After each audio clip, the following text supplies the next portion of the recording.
Looks like we are live. Are we live?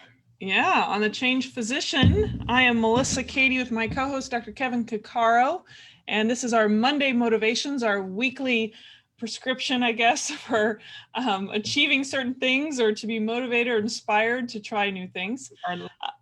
The other thing is, if you are seeing me on Challenge Doctors, just because I'm cross-posting this from the Change Physician, if you don't know what the Change Physician is and you want to learn more about it, you can go to thechangephysician.com, sign up to be part of the community, whether you're a physician or a physician ally. We encourage you to join in to learn a little insight into how we think, what we deal with, and the struggles that occasionally happen and some of the cool things that people do to change their careers, and whether it's in medicine or outside of medicine. So, all right, Kevin. So what were we talking about last motivations, what we were going to do? Well, I don't remember yours. It's like, I don't think mine. I do either. We might need to put yours under the post each week and just say our Monday motivation is, and then we can go back to the last one and figure it out. Well, I remember mine. That's I guess it's my selfish viewpoint, right? Good. I can focus on that's mine. Good. I don't remember what yours was. Oh, mine was working out stuff like yours. I followed your lead. Okay, yeah, because mine was, I think, was like mine was focused on getting strong, and I was finishing out my last 4.5 week block.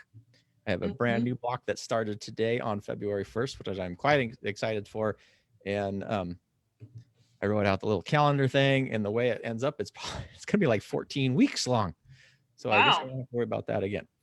So yeah, it's exciting. I started these, I've had kettlebells for a while, a couple kettlebells, but I just started getting into it in January, and I'm really enjoying them. Actually, I like kettlebells. Yeah, I really like them, and they fit my simple sort of, because there's people, you do 45 different exercises. I just do 2. Yeah. Do you do the one where you kind of like squat and swing it between your legs? Yeah, kettlebell swing. Yeah. It's literally, so last month was a kettlebell swing and then a kettlebell press. And then this month is a swing with something called the Turkish get up, which was really bizarre to me. Yeah. And, you lay all the way down the ground and then get up? Yep. Yeah. Yep. All the way down. And, I spent last week practicing out without anything and doing the shoes, so I have it all right. And yeah, it's fun. I enjoy it. What do you mean the shoes? Well, you put a shoe on your hand because you want to make sure your position, your form is really good. So if you balance a shoe on your fist and then you go through the whole movement, it's supposed to help make sure that your alignment, that you're flowing, you're not doing this herky jerky thing. Yeah. So it's what in the book I was reading about it, they called the Turkish get up yoga with weights, because this is basically like this, real slow things, like 30-40 seconds to do one get up, and it's fun. So I'm enjoying this. It's kind of fun. Yeah, there's definitely some training of the nervous system, but things you don't think about cardiovascularly, it's actually more energy and output, because you're going from, you're changing your levels from laying down to standing, and that's where it gets the heart going. Well, and I was never a CrossFitter. I never liked that kind of thing. But I understand, I like the functional aspect. And the other part is, it's a killer workout, but the whole, I can't, it's some Russian guy. He's super famous for doing this stuff, but Pavel something. But what I really like is you put a lot of rest in there. So you're really intense. So it's almost like a HIIT workout, but with more rest time. Yeah. And the thing being, you should feel better when you're done than when you started, versus sometimes I was doing workouts and I was just feeling it felt good, but you're I can't do anything now. I just need to die. Right. So I don't know, I always feel better after I'm done. So it's super cool. Yeah. Yeah, no, I like the whole functional aspect and simplicity with functionality and non herky jerky, whatever you called it. But it's funny, when I used to be a personal trainer, for those that didn't know, I was a personal trainer before medical school, and actually during medical school a little bit too. But I always had this, reframing where I was just okay, if you're swinging stuff and you're using momentum, the whole point, your muscles are there to control. Of course, your nervous system's tied into it, but I'm if you can control the movement in a smooth way, it's it's incredibly effective for the workout, but it also decreases your risk for injuries. And the whole point is, if you're trying to build muscle tone, you need to give it a stressor that it can, handle without freaking it out or potentially injuring yourself. So I kind of have that philosophy too, that just, slow and steady, and you can increase the intensity over time, but I think that kind of workout lends itself to it.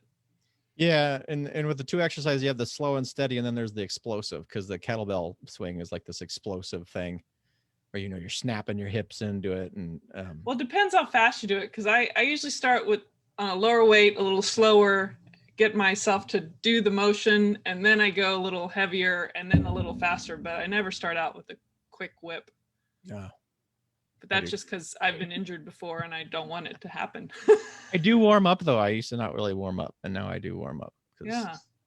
Anyway, so I'm really enjoying that, and that's my motivation for this week, is to continue. Mm-hmm. Again, just trying to get stronger, and I'm enjoying it. Good. Congrats. Thank you. Well, my intensity didn't pick up quite as fast as I wanted to, but my husband and I actually yesterday and today our neighborhood is conducive for some safe bicycling. So we've got, slow progressive hills, and then we got some steep hills, so we can, get different types of efforts. But it's about a 2-mile little loop within the connected little streets. So we do that loop a couple times, at least starting out, and then we'll do a few. But it definitely gets you winded. The second today was a little tougher because it was a little spent from yesterday. But it was good, and it's not too jarring on the joints, and but it's still challenging cardiovascularly. So and the weather's been really pretty in Austin, so even though it drops to 40s, we've been like in the mid to upper 70s. Oh, geez. So you can't help but want to be outside sometimes. Yeah. Yeah. So that was my last week's, agenda for my motivations, but I'm hoping to be more motivated, at least by latter week. I'll hit it, a little bit strengthening tomorrow, but I get my second booster, my vaccine tomorrow, and I'm kind of just expecting the next day to feel a little bit not 100%. So I'm giving myself that little window. So hopefully after that first 24 hours or so. You're hopeful for an aggressive immune reaction that's, give your immune system a workout. So it's like your immune system will be sore. Yeah, it's out, right? You got to challenge it. Workout. Hopefully, if it recognizes the RNA or the foreign aspect, it will put on the assault, and hopefully I won't feel too many side effects from that on this booster. But yeah, so I'm not pushing myself too hard this week, but I am kind of curious. It's interesting. You want a great immune response, but I'm wondering for people if they like have a drink, like an alcoholic drink the night before or during that time they got it, if that depresses the immune system and would depress the response. So I need to get an expert to answer that, but it's very interesting. Like, would that make the responsiveness still be effective, but people's not that I'm condoning to go have alcohol with the vaccine, but it seems like the really responsive immune systems are the ones that are feeling a little crappier. So, well, that's the frame, right? You can say it's crappier, or you can be like, yeah, it's good. Better than being infected. That's my immune system's powerful. It's powerful. I could feel it. It's like a nuclear bomb in my body. It's awesome. Yeah, it's doing its job. I'm so far down the line for a vaccine that I'm hopeful. I want a nuclear bomb in my body. Yeah, I put breathing tubes in people for I guess a living, or at least part-time. So I guess I get the out. Huh? No, you should get it. I mean, you are definitely in the front. Yeah.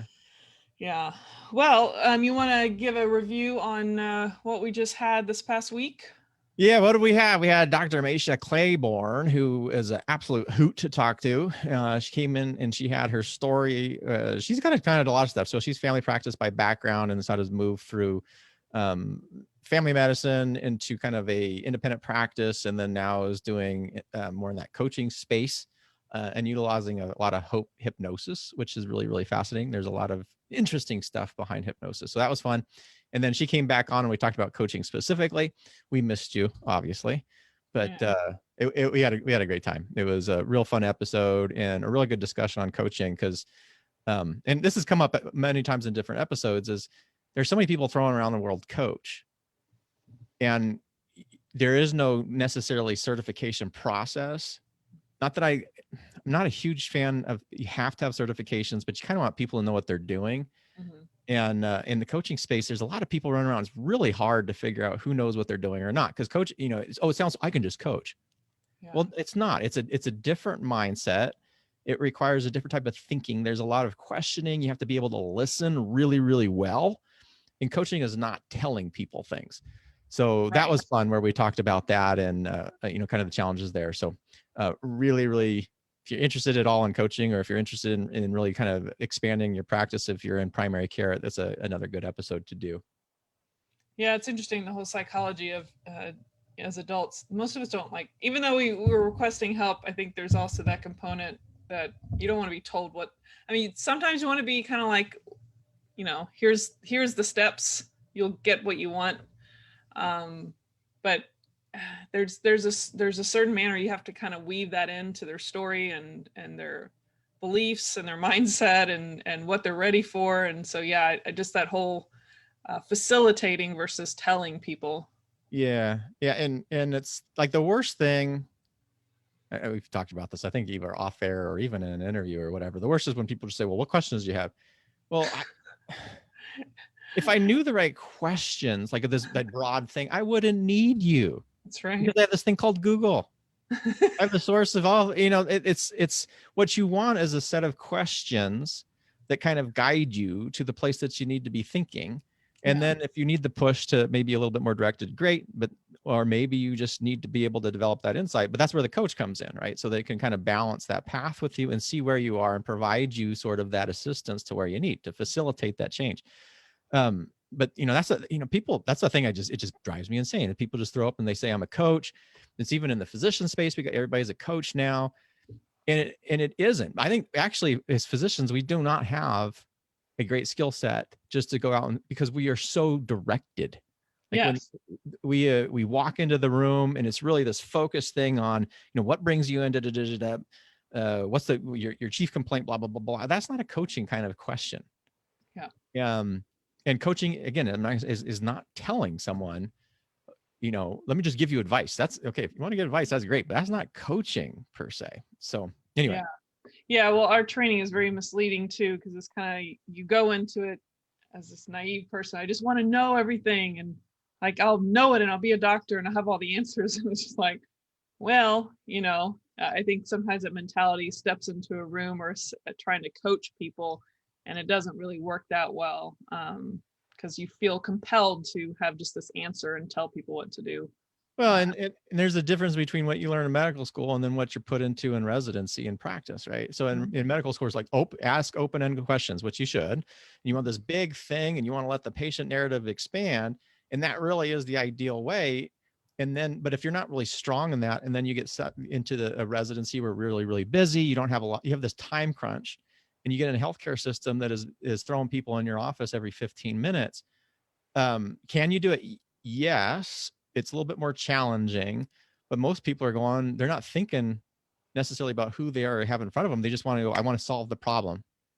Very, very quickly, I need to jump to the problem. And with health, there's usually, unless you're working in the emergency room and someone's coming in with crushing chest pain or something like that. Yeah. For most every other visit, there's a whole bunch more to it that we're missing on that depth, because we are just focused on, I only have 15 minutes. I need to be very, very specific. I need to, and sometimes it makes we miss the problems because we're not taking the time to listen. So we're actually making the visit longer by not being able to listen. But then the same token, you need to be able to listen adequately and redirect your questions in a way so that they can weave to where you need them to go. So funny stuff.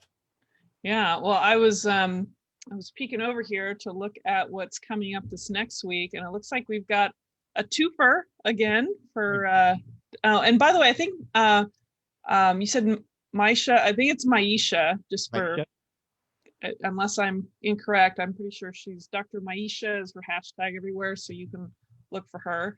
But this next week, we've got Stephanie Pearson, who was an OB-GYN and is an expert in disability insurance, and she does a remarkable, has a remarkable story, a lot of ups and downs, and has a heart for helping people not be taken by an industry or to be misled, so they can make good choices for themselves. And then the second episode dives deeper so you can understand actually disability insurance. Any comments about that? That's both of those episodes I think every physician should watch, to be honest. And particularly if you're in residency or training or early practice, you absolutely positively ought to really read those or listen to those episodes. She is an amazing person, and she's doing like a really important service. I would say is she has that physician perspective, and she's really doing her job in such a way to serve her clients based on her past history. Because this is another one, we talk about coaching and how everybody does it. The insurance industry tends to view physicians as just like wolves. They're like sheep for the slaughter. And they'll sell you stuff that you don't need. They kind of mislead you in the information, and they just, they'll just sell you all this crap. And what I loved about those episodes with Stephanie is that she really was talking about, we need to understand what you need, what is right for you. And she was very focused on giving it, and her business is thriving because she's serving her clients so well. And disability is a big topic for physicians, and particularly in this day and age. The likelihood of disability insurance changing because of COVID is, if it hasn't already, it's gonna, because of long COVID and things like that. So really, really, that would be one for people to jump into soon. Yeah. And start thinking about that immediately if you haven't. And not that we benefit at all from, any promoting her, business or anything. I personally had to make a shift from a prior, I had disability insurance from the get-go, from residency. Luckily, they shared it with us back then. Had it all the way through about a year or so ago. And then I had a little bit of a small hiatus, which is actually kind of scary when you think about it, if that timing's off. But I personally can say that I literally went through understanding my options through their company. And I was very pleased with the line by line understanding of what all these terms mean. Like, I'd probably have to hear it 2 or 3 times to really know it. But just to have someone to understand, okay, after 90 days or whatever, you're going to get this much per month. If it's a catastrophic injury, however, you could have this much X per month as an extra rider. Like all these little things that the minutia is really, it's all in the details, and you really want people that know that and understand it and understand what it's like to be in your shoes. So definitely, like Kevin said, I would check out those, even if you're not a physician and you have some kind of profession that your physical ability to care for other people, if it's compromised, you really might want to learn a little bit from what she says. Yeah. Awesome. Awesome. Yeah. Well, I think since we got these twofers, it's easy to talk about both of them at once. But do you want to lead us out? It sounds like we're both going to keep on our fitness goals and try to keep ourselves from slacking. Even for slacking, getting strong and getting intense. Yeah, no, I think that's the big thing. So great week, great episodes. I really appreciate everybody's interest. If you have a specific topic or a physician you would think would be a great big guest, actually, I'm going to call that out specifically. We're really, really interested in getting physicians with great stories. And on a personal note, I'm really interested in hearing people that you're not hearing from. There is obviously a self-promotion thing that's involved with anything on the internet.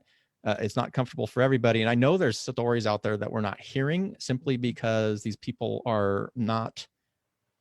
they're not pushing their story forth. So if you know somebody, who's you're like, this story needs to be heard, then let us know you can either email me directly at drkevin@thechangedphysician.com. You can message us on Facebook or Instagram, but let us know those stories so we can get them on the show and So they don't need to promote themselves, so we can promote them so people know the good work that they're doing.